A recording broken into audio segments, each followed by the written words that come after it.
Hello friends. आज की video के अंदर आप जो स्क्रीन पे देख रहे हैं ये चर्चा नहीं करेंगे, दूसरी वीडियो के अंदर हम चर्चा करेंगे। इसके बाद ये वीडियो आएगी जिसमें आज मेजर रिजल्ट जो है Britannia, Bajaj Finance, Symphony, Hindustan Zinc, HDFC AMC जैसी कंपनियों के रिजल्ट एनालिसिस करेंगे। लेकिन ये दूसरी वीडियो के अंदर होगा। बजाज फाइनेंस की अलग वीडियो आएगी उसके बाद। तो अभी आज की चर्चा शुरू करते हैं। तो देखिएगा निफ्टी 50 आज 168 पॉइंट की तेज़ी करता हुआ नज़र आया। और देखिएगा ये जो तेज़ी है ये अनएक्सपेक्टेड हो रही है। हमने भी इतनी उम्मीद नहीं की थी जिस तरीके से कल मैंने आपके साथ चर्चा की थी कि FIIs शायद डरे हुए हैं DII से। कल की वीडियो का शीर्षक भी ये था और वो डेटा पॉइंट कह रहे थे। तो इसीलिए जो है कल मैंने आपको जो फ्राइडे के सेशन में बोला था कि मंडे के दिन जो है देखना पड़ेगा कि जो है तेज़ी बनती है या मंदी बनती है। जो डेटा पॉइंट होंगे उससे बनेगा। हालांकि मेरा मंदी का रुख था पूरे हफ्ते के लिए, लेकिन अभी हफ्ते के कुछ दिन बचे हुए हैं, अभी केवल 2 ही दिन जो हैं बीते हैं। लेकिन एक्सपायरी फिर भी काफ़ी मेजर है थर्सडे को जो होगी। तो आज जो है 168 पॉइंट की जो तेज़ी हुई, ये कल के जो डेटा पॉइंट थे जो FIIs ने कैश मार्केट में तो सेल की थी, लेकिन उसके सामने उन्होंने जो शॉर्ट कवरिंग की थी अपनी इंडेक्स के अंदर और स्टॉक्स के अंदर, वो काफ़ी दारोमदार उसके अंदर था।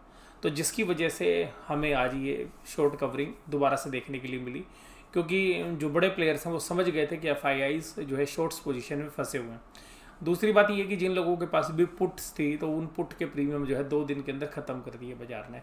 तो ऑप्शन ट्रेड के अंदर ये विडम्बना होती है। तो जो पुट के बायर्स होते हैं, यानी कि जो ऑप्शन के बायर्स होते हैं, उनको एक सिग्निफिकेंटली जो है ये लॉस हो जाता है। हालांकि जिन्होंने कॉल राइट कर रखी थी उनको भी जो है लॉस हुआ होगा अभी, बट कॉल के राइटर्स के पास एक ऑप्शन होती है कि वो अगले महीने में कैरी फॉरवर्ड कर सकते हैं, क्योंकि वो उससे ज़्यादा ही बिकेगी स्ट्राइक प्राइस। लेकिन ऑप्शन बायर के पास वो ऑप्शन भी नहीं होती है, क्योंकि प्राइस चले जाते हैं तो दोबारा से पैसे देने पड़ते हैं। लेकिन ऑप्शन सेलर के पास फिर भी एक ऑप्शन होती है कि वही सेम स्ट्राइक प्राइस की ऑप्शन अगले हफ्ते के लिए या अगले महीने के लिए कैरी कर सकता है। तो इसीलिए मैं जो है ऑप्शंस को खरीदना प्रेफर नहीं करता हूँ। ऑप्शंस केवल उस स्थिति में ही खरीदने के लिए अच्छी बनती है जहाँ पर कि वोलेटिलिटी बहुत ज़्यादा है और डायरेक्शन बहुत ही ज़्यादा क्लियर होती है। उसके परिस्थिति में अगर अनसर्टेनिटी होती है तो उस केसेस के अंदर जो है ऑप्शंस को राइट करना जो है ज़्यादा अच्छा होता है, लेकिन वो भी थोड़ा सा रिस्की होता है। ये बात भी आपको पता होनी चाहिए। बट ऑप्शन राइटिंग में पैसे ज़्यादा बनते हैं। तो ये टॉपिक जरा सा मैंने आपके साथ डिस्कस किया, कभी डिटेल में इसके ऊपर चर्चा करेंगे।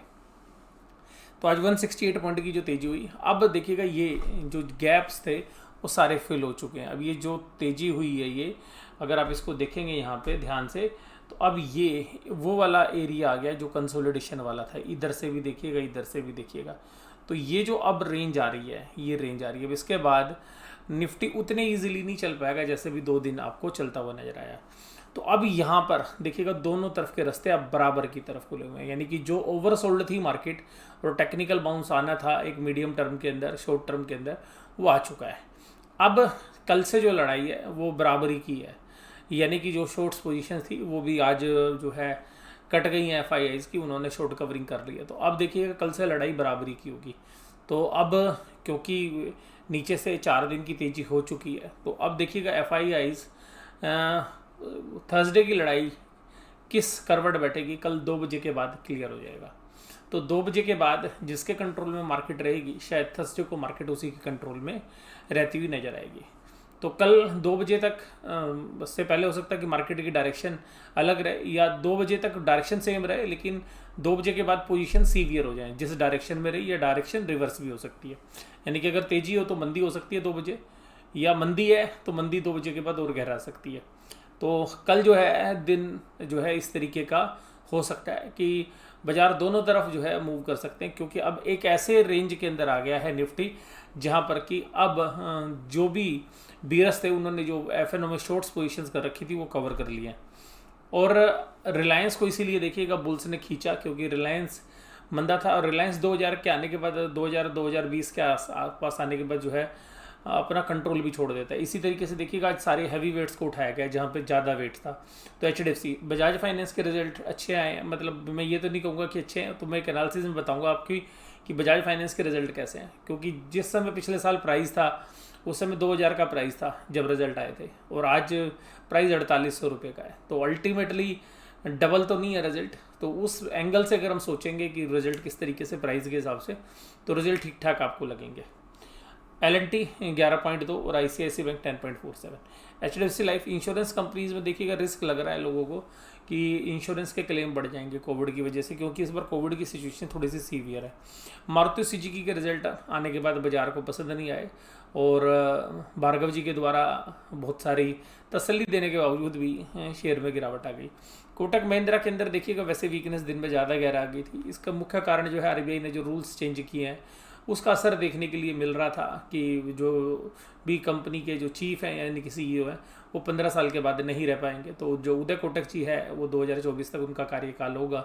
हालांकि देखिए इसका कोई इमीडिएट इम्पैक्ट नहीं होता, लेकिन बाजार है अपने हिसाब से काम करता है, इसलिए इसमें गिरावट थी आज। हालांकि नीचे से काफ़ी कवर कर गया, एक बार तो 1730 के आसपास तक भी चला गया था, वहाँ से कवर किया और नेस्ले के अंदर गिरावट है।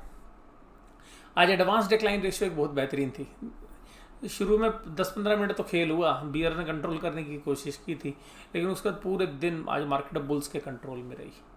और क्योंकि ये कल जो है क्लियर हो गया था, मैंने जब आपको बोला था कि क्या FIIs DII से डर गए हैं, तो उसका रीज़न यही था कि जो कल हमने वो जो सौदे देखे, जो डेटा पॉइंट हमारे सामने आए थे, और उसी का फ़ायदा आज जो है DIIs ने उठाया।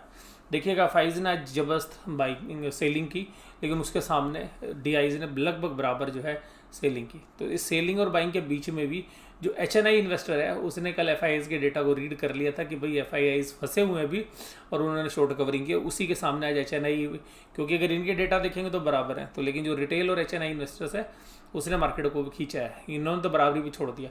FIIs ने आज देखिएगा इंडेक्स फ्यूचर में हल्की सी सेलिंग की, इसका मतलब है कि इनके शॉर्ट्स कवर हो गए हैं, अभी ऊपर ये भी सेलिंग करना शुरू। तो इसीलिए मैं आपको बोल रहा हूँ कि कल जो है दोनों तरफ बाजार के रास्ते खुल रहे हैं। तो जो जिस तरीके से कल डेटा पॉइंट थे FIIs के, उतने आज ये हाथ टेकते हुए नज़र नहीं आ रहे। इनके स्टॉक्स में आज, हालांकि ये स्टॉक्स में भी कहीं फंसे हुए थे, तो स्टॉक्स में भी शॉर्ट कवरिंग करी थी। तो 4 दिन देखिएगा DIIs ने जो माल खरीदा है उसके सामने FIIs की जो फंसी हुई पोजीशन थी वहाँ पर शॉर्ट कवरिंग है, और आज शॉर्ट कवरिंग का डेटा और कम हो गया है। तो इसका मतलब है कि अगर FIIs की शॉर्ट कवरिंग कंप्लीट हो गई होगी तो एक फिर जो है आमने सामने की लड़ाई जो है कल आपको देखने के लिए मिलेगी। और सबसे खास बात क्या है कि शॉर्ट्स के पोजीशंस मैंने आपको बोला था बहुत ज़्यादा बना रखे हैं, और मैं इसीलिए बोल रहा था कि हफ्ते के दौरान जो है FIIs ही शायद कंट्रोल करेंगे और वो लास्ट दिन तक मंदी खेलेंगे। लेकिन देखिएगा अब यार DIIs ने जिस तरीके से एग्रेसिवली बाइंग की, उसकी वजह से ये जो पूरा जो 2-3 दिन का घटनाक्रम हम उम्मीद कर रहे थे कि बहुत बढ़िया मंदी इस पीरियड में होनी थी, वो शायद अब पोस्टपोन हो गई है। अब वो शायद जो है इस महीने में तो शायद चांसेस बृहस्पतिवार को हो सकती है, नहीं तो अगली एक्सपायरी के अंदर फिर देखेंगे डेटा पॉइंट किस तरीके के बनते हैं उसके हिसाब से। तो क्योंकि जब मैंने पिछले हफ्ते आपके साथ बात की थी तो मैंने आपको बोला था कि FIIs के डेटा जो है इस तरीके के हैं कि मंदी बनेगी काफ़ी अच्छी, लेकिन अगर DIIs ने जो है लास्ट थर्सडे से पोजीशंस बदल दी। निफ्टी बैंक के अंदर देखिएगा आज वही सेम लाइन, आज HDFC बैंक ने ही पूरा इसमें और ICICI ने दोनों ने मिलके ही इसको कवर कर रखा था। बाद में देखिएगा इंडसइंड बैंक भी तेज़ी होगी शाम होते होते 3 बजे के बाद, और फिर ICICI और HDFC के अलावा SBI भी तेज हो गया। तो ये देखिएगा यहाँ पे इसके अंदर भी सेम चीज़ आ रही है। देखिएगा जिस तरीके से एक तरफा चैनल में गिरावट आ रही थी, अब ये जो है उसी कंसोलिडेशन वाले एरिया में आ गए। तो बैंक निफ्टी के लिए भी देखिएगा ये जो 32,800 है, ये कोविड पीरियड होने से पहले यानी कि मार्च 2020 से पहले की भी हाई इसी के आसपास थे। तो 32,600, 32,700, 32,800, तो ये एक रेजिस्टेंस एरिया है। तो अब यहाँ ध्यान रखना पड़ेगा कि इसमें भी देखिएगा कल दोनों साइड की लड़ाई जो है इसमें भी हो सकती है। अब ये देखते हैं कि क्या FIIs सच में भी मंदी कर सकते हैं, तो कल 2 बजे के बाद आपको पिक्चर क्लियर हो जाएगी। उसके बाद देखिएगा HDFC बैंक आज 245 पॉइंट तो बैंक निफ्टी इसी ने चला दिया, 102 पॉइंट SBI ने, 69 पॉइंट ICICI ने, 23 इंडसइंड ने, AU स्मॉल फाइनेंस बैंक ने 14। AU स्मॉल फाइनेंस बैंक का रिजल्ट आना था लेकिन उसने अभी जो है 29 तारीख डेट कर दिया, और 24 पॉइंट की गिरावट कोटक की वजह से, और एक्सिस के जो है रिजल्ट है आज आए हैं। तो शायद एक्सिस में भी कल आपको तेज़ी दिखेगी, क्योंकि जो नंबर्स लिखे हुए हैं वो काफ़ी बेहतरीन नज़र आएंगे। तो मीडिया में भी उसी तरीके की रिपोर्टिंग होगी, तो हो सकता है कि एक्सिस बैंक भी कल आपको अच्छी तेज़ी दे। वो सस्टेन करेगा नहीं करेगा ये तो देखिएगा, जो बड़े दिग्गज लोग हैं वो रिजल्ट को बड़े डीपली एनालिसिस करते हैं, तो उनके जो डीप एनालिसिस हैं, जो बड़े HNI प्लेयर्स हैं वो, या जो FIIs हैं, उनके एनालिसिस के बाद ही जो भी उनका एनालिसिस निकलेगा उसके हिसाब से।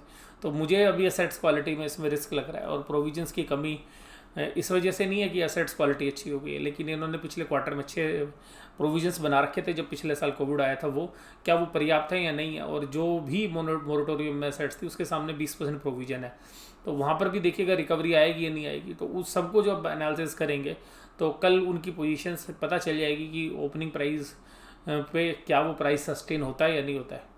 तो एक्सिस बैंक में भी मुझे लगता है कि ऊपर के प्राइस हो सकता है कि खुले, लेकिन ऊपर के प्राइस पर जो स्मार्ट प्लेयर्स हैं वो सेल करते हुए नजर आए। अगर बाजार का रुख पॉजिटिव, क्योंकि अब बाजार रेजिस्टेंस में भी फंसता हुआ जाएगा, तो इसलिए इस बात को भी ध्यान रखिएगा। हिंडाल को मेटल्स के अंदर देखिएगा अच्छी तेजी है, बेशक से इनकी गैस से जो है कहीं भी सप्लाई कर दो आप मेडिकल फैसिलिटीज़ के लिए, लेकिन देखिएगा मेटल्स में रियल में बड़ी तेजी है। अब ये कब तक रहेगी, और ये साइकिलिकल चेंज है, और जो स्टील्स और सीमेंट इंडस्ट्रीज़ है उसमें ऐसा देखने के लिए मिल रहा है कि अब नई कंपनियां भी जो हैं आ सकती हैं इसमें, और जो पुरानी कंपनी अपने एक्सपेंशंस जो है वो लगाना चाह रही हैं, क्योंकि इस सेक्टर के अंदर डिमांड देखने के लिए मिल रही है स्टील और सीमेंट के अंदर। तो यहाँ पे देखिए रुझान पॉजिटिव हो सकता है। बजाज फाइनेंस रिजल्ट के इंतजार में अच्छा रिजल्ट देते हुए नजर आया। एल&टी के अंदर भी अच्छी तेजी थी। डिवीज लैब देखिएगा, फार्मा में तो डिमांड ही खत्म नहीं होने वाली, जिस तरीके से कोविड के केसेस बढ़ रहे हैं, और मेडिकल की दुकानों पर देखिएगा तो दवाइयाँ ही ख़त्म हो रखी हैं, और चाहे विटामिन की हों, चाहे बाकी तरीके की हैं, एंटी एलर्जिक दवाइयाँ हैं, चाहे आपके सिरप्स हैं, किसी भी तरीके की आप दवाई देखिएगा, क्योंकि कोविड की जो दवाइयाँ हैं वो तो स्पेसिफिकली बहुत कम है, लेकिन जो बाकी इम्यूनिटी से रिलेटेड दवाइयाँ वो भी दुकानों पे ख़त्म हो रही है, या जिस तरीके की और दवाइयाँ हैं जो भी वो कोविड के ट्रीटमेंट में डायरेक्टली इनडायरेक्टली यूज़ हो रही हैं, वो दवाइयाँ भी आप देखिएगा बाजार से नदारत होती हुई नज़र आ रही है। तो इन मेडिकल वाली जो कंपनीज़ हैं, फार्मा कंपनीज़ हैं, उनके लिए रुझान अभी भी पॉजिटिव है। कुछ ना कुछ न्यूज़ अच्छी आती ही रहती है रोज़। और देखिएगा लाइफ इंश्योरेंस के लिए जो हो सकता है कि क्लेम ज़्यादा देना पड़े, तो शायद इस प्रेशर में बाजार के अंदर कमी है थी। आज मैं कोटक की और मारुति सुजुकी की बता चुका हूँ। और देखिएगा ब्रिटानिया के भी रिजल्ट आए हैं आज, हाल नेस्ले के रिजल्ट आ चुके हैं, लेकिन यहाँ पे ऐसा लग रहा है कि कोविड की वजह से जो इस तरीके का जो डर इस बार जो लगा है, उसकी वजह से एफएमसीजी की कंपनीज़ की भी जो सेल है वो कम हो सकती है। तो इस सारे रुझान के बीच आज एफएमसीजी के अंदर भी अभी जो है दबाव देखने के लिए मिल रहा है। हालांकि मेरा मानना है कि 200 रुपये से नीचे आईटीसी आएगा तो इसमें एक अच्छी बाइंग जो है बनेगी।